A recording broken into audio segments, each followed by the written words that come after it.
नाजरीन, जब इंसान पुलिस, सियासी लीडर, महकमों, हुकूमत के गलत फैसलों से तंग हो जाता है तो वो एडवोकेट के पास आते हैं ताकि वो उन्हें कोर्ट के जरिए इंसाफ दिलाए।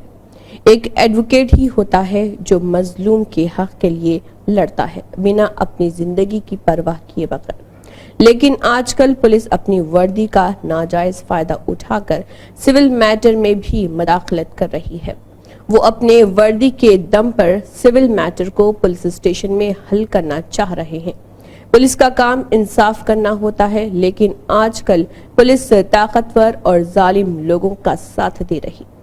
ऐसा ही एक वाकया जनगांव में पेश आया है, जहां एक सिविल मैटर में एडवोकेट अमृत राव और उनकी बीवी एडवोकेट कविता जनगांव पुलिस स्टेशन पहुंचकर शिकायत करते हैं कि शिकायत दर्ज करने के लिए सर्कल इंस्पेक्टर को कहा, जिस पर सर्कल इंस्पेक्टर बरहम हो गए और गालियां देने लगे। उसके बाद सब इंस्पेक्टर और दूसरे पुलिस एहलकारों ने एडवोकेट अमृत राव को बेतहाशा मारा और एडवोकेट कविता के साथ बदसलूकी की और उन्हें टच भी किया।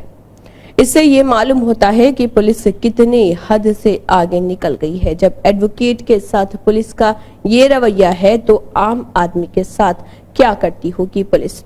क्या पुलिस स्टेशन में पुलिस वालों को इसलिए दिया गया है कि वो जो चाहे मनमानी करे? पुलिस के इस जुल्म के खिलाफ तेलंगाना के एडवोकेट ने 2 दिन तक तेलंगाना के कोर्ट में काम नहीं करने का ऐलान किया और हुकूमत से मुतालबा किया है कि वो कसूरवार पुलिस के खिलाफ सख्त कार्रवाई करे। एडवोकेट ने हुकूमत से मुतालबा किया है कि वो एडवोकेट प्रोटेक्शन एक्ट नाफिज करे। आइए देखते हैं हाईटेक न्यूज चैनल की ये खास रिपोर्ट। की सख्ती से मजम्मत करते हैं। जो एडवोकेट्स वकला पे जो हमले हो रहे हैं, जो एडवोकेट्स के ऊपर जो है बिला वजह जो है तशद्दुद इस्तेमाल किया जा रहा है। एडवोकेट्स का एक नोबल प्रोफेशन है, उसको बार बार पामाल किया जा रहा है। इसको ख़तई बर्दाश्त नहीं किया जाएगा। हम हमारा जद्दोजहद जारी रखेंगे जब तक कि एडवोकेट्स प्रोटेक्शन एक्ट एनैक्ट होकर के नहीं आता है, जब तक कि वो नाफिज नहीं किया जाता है। हमारी जद्दोजहद जारी रहेगी और डीजीपी तेलंगाना को ज़रूर इसमें मुदाखलत करनी चाहिए और उनको एक्शन लेना चाहिए। वो जो कंसर्न सर्कल इंस्पेक्टर और सब इंस्पेक्टर है, अगर पुलिस स्टेशन के प्रेमिसेस में ही एडवोकेट्स के ऊपर यह हाल होता है तो बाहर और जनरल पब्लिक का क्या हाल होता आप तसव्वुर कर सकते हैं। लिहाजा हम इसकी बहुत शदीद मजम्मत करते हैं और इसको ना दोहराएं, ऐसा अपील भी करते हैं। और गवर्नमेंट से दर्दमंदाना अपील है, वकीला हजरात हमेशा तेलंगाना के फॉर्मेशन में भी साथ दिए हैं, हर चीज़ में साथ दिए हैं और वकीलों को नेग्लेक्ट मत किया जाए, उनको अनजान नहीं मारना चाहिए। उनके प्रोटेक्शन के लिए एक्ट लाना चाहिए, जैसा डॉक्टर्स प्रोटेक्शन एक्ट दूसरे प्रोफेशंस को है, ये प्रोफेशन के लिए भी प्रोटेक्शन ज़रूरी है और हम अपनी जद्दोजहद एक्ट आने तक जारी रखेंगे। शुक्रिया। आज जो जनगाम के इंस्पेक्टर और एसआई और उनके कांस्टेबल जो एडवोकेट पे नाजायजी एक अटैक हुआ, उसके लिए हम पूरा तेलंगाना कोर्टों में बाइकआउट कर रहे हैं, क्योंकि ये एक कॉमन हो गया कि पुलिस लोग नाजायजी एडवोकेटों पे ये अटैक होने से ये जो जस्टिस क्लाइंट को करने के एडवोकेटों पे ये नाजायज जुल्म हो रहा है। इसके लिए हम पूरे एडवोकेट एक हो गए इसके खिलाफ लड़ रहे हैं। जो पुलिस जुल्म किए उनको इमीडिएटली डिसमिस करके और ऐसे पुनरावृत्ति फिर नहीं होने के लिए हम डीजीपी और कमिश्नर से गुजारिश कर रहे हैं। ऐसा हो गया तो हम फिर लीगल एक्शन लेने के लिए पीछे नहीं हटने वाले हैं। Thank you. Today in the state very inhuman situations are going on against the advocates. Days before one incident was occurred at Bhadrachalam and as well as Siddipet also. The police were attacked like anything on the advocates. So basing on that, we boycott the courts.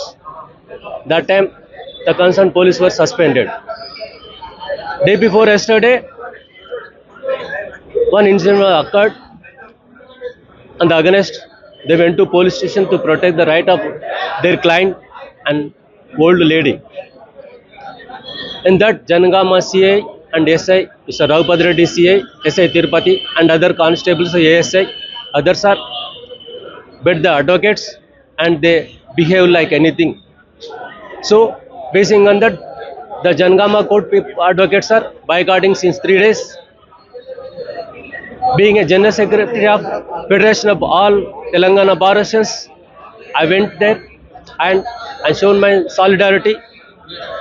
After that, DCP came into the picture and requested us to stop the boycott and other movements. For that, we put 2 demands to them. One is to register a crime against those culprits and as well as suspend them immediately. For that, Commissioner has asked for 2 days time. For that, we didn't give any time to them. Why? Because we already got from CCTV footage from the police station itself. That itself showing that the beatings and other things of police. That is more than sufficient to suspend the culprits. Those demands we put to the Commissioner and DCP, and in connection with the movement, we are boycotting today and tomorrow. We are we are here with to protect the rights of the common people, so that the police are not digesting us, so that we are going to protect the rights of our advocates as well as common people. Thank you. ఈ రోజున నాంపల్లి న్యాయవాదులుగా మేము జనగాం న్యాయవాదుల పైన జరిగిన police దాడిని మేము తీవ్రంగా ఖండిస్తున్నాం. ఈ దాడి ఈనాటిది కాకుండా గత చాలా సందర్భాల్లో ఇలాంటి దాడులు జరిగాయి. ఈ దాడుల పైన మేము న్యాయవాదులుగా ప్రతిసారి మా నిరసన తెలియజేస్తున్నాం. కానీ ఈ కేంద్ర రాష్ట్ర ప్రభుత్వాలు ఎట్లాంటి చర్యలు తీసుకోవడం లేదు.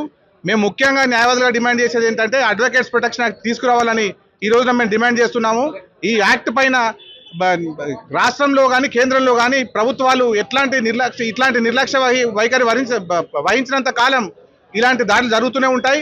కాబట్టి మేము కేంద్ర ప్రభుత్వాన్ని అట్లాగే రాష్ట్ర ప్రభుత్వాలను డిమాండ్ చేసేది ఏంటంటే ఇమ్మీడియట్ గా ఈ అడ్వకేట్ ప్రొటెక్షన్ యాక్ట్ తీసుకొచ్చి న్యాయవాదులకు రక్షణ కల్పించాల్సిన అవసరం ఎంతైనా ఉంది.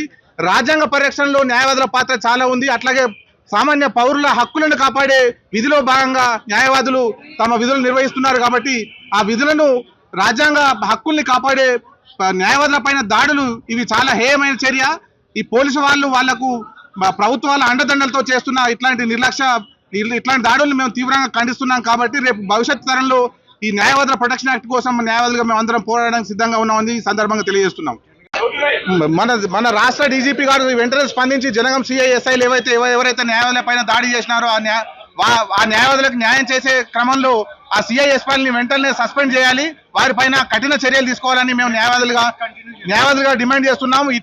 ఇట్లాంటి దాడులు ఇంకా భవిష్యత్తులో జరగకుండా ఉండాలంటే మేము మా స్ట్రైక్ ని ఇండెఫినెట్ గా కంటిన్యూ చేయాలని నిర్ణయం తీసుకుంటున్నాం. కాబట్టి భవిష్యత్తులో ఇలాంటి దాడుల్ని వెంటనే ఆపాలి. అట్లాగే ప్రభుత్వాలు కూడా ఈ దాడుల పైన తీవ్రమైన చర్యలు తీసుకునే విధంగా వారు పోలీసు వారిని ఆదేశించాలని మేము కోరుతున్నాం.